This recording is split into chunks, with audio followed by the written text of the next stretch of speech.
The debt level is already 60% of the GDP. To beat that violation of the law, Ruto wants to force an amendment to the Public Finance Act to allow the National Treasury and not Parliament to set new debt ceiling. Which is why we are calling on Kenyans to reject excess taxation to finance wasteful expenditure. It is urgent that we bring Ruto back to earth because he lives on another planet. As this bill heads to the National Assembly, we must remind Ruto that excessive taxation is stifling growth. We must tell Ruto that when people have to park cars at home because of cost of fuel, it is bad for the economy. You must tell him that when Kenyans postpone traveling up country because they can't afford fuel or fare, it is bad for the economy. You must tell him that when people choose to stay indoors because they want to spend less on expensive goods, it is bad for the economy. And you must tell him that these things are happening now here in this country.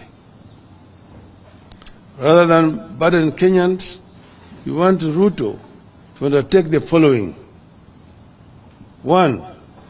Stop duplication of county roles and responsibilities.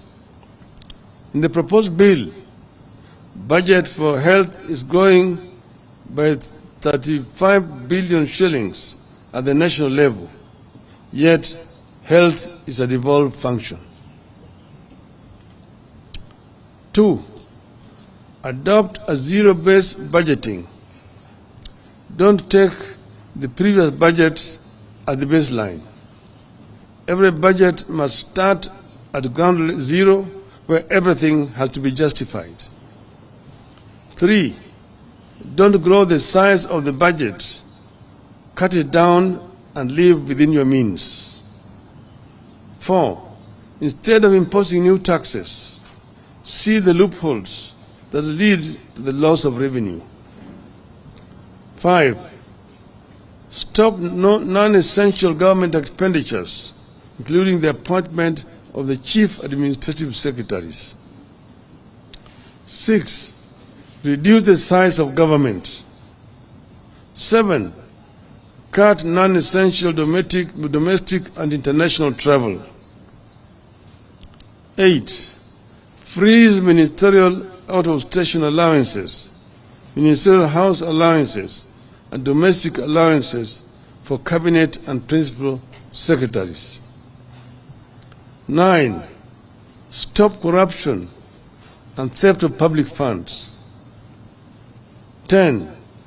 Finally, we ask Ruto to humble himself, withdraw this bill, offer apology, and seek forgiveness from Kenyans for the anxiety caused then, and begin afresh.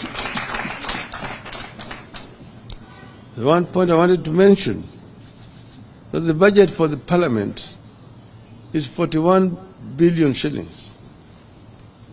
That of the judiciary is 23 billion shillings.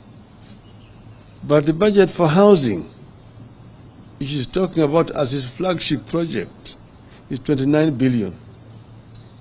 Parliament, with only 400 or so many members, it allocated 43 billion shillings for members to be globe-trotting around. Yet housing, which is saying is fundamental to his budget, is only allocating 29 billion shillings, less than what is given to members of Parliament.